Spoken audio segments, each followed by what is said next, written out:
મારું નામ મધુ છે અને મારી ઉંમર 30 વર્ષની છે। જવાનીમાં મેં ખૂબ જ કસરત કરી હતી એટલે મારું શરીર હજી પણ 20 વર્ષની છોકરી જેવું છે।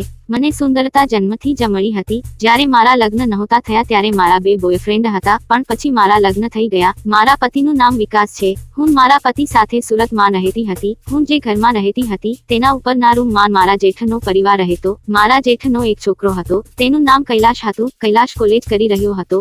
જ્યારે મારો પતિ ઓફિસના કામથી બહાર જતા તો મારા જેઠનો છોકરો મારી પાસે આવી જતો અને મારી ખૂબ જ સંભાળ રાખતો હતો। કૈલાશ 18 વર્ષનો સુંદર છોકરો હતો। હું કૈલાશને ગમે તે કામ કરવા કહેતી તો તે ખુશી ખુશી કરી તો હતો। મને પણ કૈલાશ સાથે સાગતું હતું। કૈલાશની જવાનીના દિવસો હતા। મારા ઘરમાં હું અને મારો પતિ બંને જ રહેતા હતા। મારો પતિ લાંબો સમય ઘરની બહાર રહેતો હતો। હું જ્યારે એકલી હોતી ત્યારે કૈલાશ મારી પાસે આવી જતો હતો અને કલાકો મારી સાથે વાતો કરતો। એક દિવસની વાત, ત્યારે શિયાળાના દિવસો હતા। એક દિવસ સાંજના સમયે તે મારા ઘરે આવી અને મારા રૂમમાં આવીને બેસી ગયો। તે સમયે ટીવી જોઈ રહી હતી। હું ઓઢીને બેઠી હતી કેમ કે ઠંડી વધારે હતી। કૈલાશે કહ્યું, કાકી તમે તો રજાઈનો આનંદ લઈ રહ્યા છો? મેં કહ્યું, હા કૈલાશ, ઠંડી વધારે છે, તું પણ રજાઈમાં આવી જા। તે ખૂબ જ શરમાતો હતો, છતાં પણ તે રજાઈમાં આવી ગયો અને અમે બંને ટીવી જોવા લાગ્યા। અમે ટીવીમાં ખૂબ જ મજાનું ફિલ્મ જોઈ રહ્યા હતા। એવામાં મારી જેઠાણી એટલે કે કૈલાશની મમ્મીએ કૈલાશને બોલાવ્યો અને કૈલાશ તેના ઘરે જતો રહ્યો। કૈલાશને ખૂબ જ શરમ આવતી હતી, છતાં પણ જ્યારે હું એકલી ઘરે રહેતી ત્યારે તે મારી પાસે આવી જતો હતો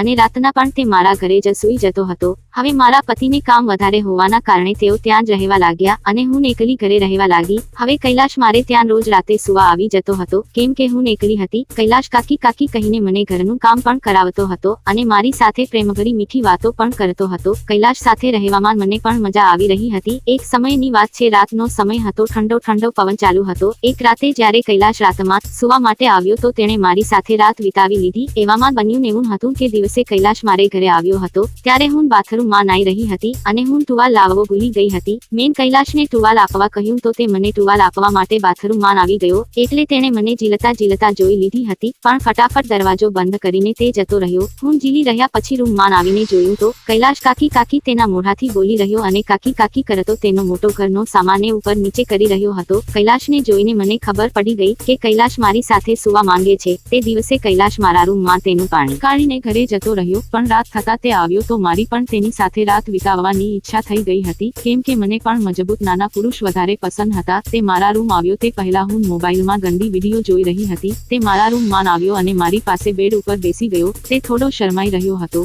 હું વિડીયો જોઈ રહી હતી તો તે પણ મારી સાથે વિડીયો જોવા લાગ્યો। કૈલાશ બોલ્યો, કાકી તમે કેટલા મસ્ત છો। મેં કહ્યું, પણ તારા કાકાને આ વાત ના કરતો કે આપણે સાથે બેસીને વિડીયો જોઈએ છીએ। તે બોલ્યો, કાકી ચિંતા ના કરો, હું કોઈને પણ નહીં કહું। આજે મને ખૂબ જ ખુશી હતી કારણ કે આજે મારી સાથે કૈલાશ હતો। પછી તેણે મને પકડી લીધી અને મારી પેલીને જોર જોરથી દબાવવા લાગ્યો। હું પણ પાગલ થઈને તેનો સાથ આપી રહી હતી। પછી મેં તેના ઘરના મોટા પાળેલા પોપટને બહાર નીકાળ્યો અને તેને પ્રેમથી ચૂસવા લાગી। કૈલાશના ઘરનો સામાન લાંબો અને મોટો હતો। પછી હું ઘોડીની જેમ થઈને મોબાઈલમાં સુંદર સંસારી ફિલ્મ જોવા લાગી અને કૈલાશે મારી પાછળ સુંદર પેલું કામ કરવું ચાલુ કરી દીધું હતું। હું જેવો વિડીયો જોઈ રહી હતી તેવું જ કૈલાશ પણ મારી સાથે કરી રહ્યો હતો। આ કામ કરવાની ઉત્તેજના મારી એટલી વધી ગઈ કે પછી હું કૈલાશના મોટાજી ઉપર બેસી ગઈ અને ઘણા સમય સુધી મારા જીવનની આ સંસારી ઈચ્છાને પૂરી કરવા લાગી હતી। મને ખુશી હતી કે કૈલાશ જેવો બોડી બિલ્ડર્સ છોકરો આજે રાતના મારી પાસે હતો। તેનામાં કળા હતી કે તે લાંબા સમય સુધી કામ કરી શકતો હતો, છતાં તે થાકતો નહોતો। આના કારણે તે મને પણ સંતુષ્ટ કરવા માટે સક્ષમ હતો।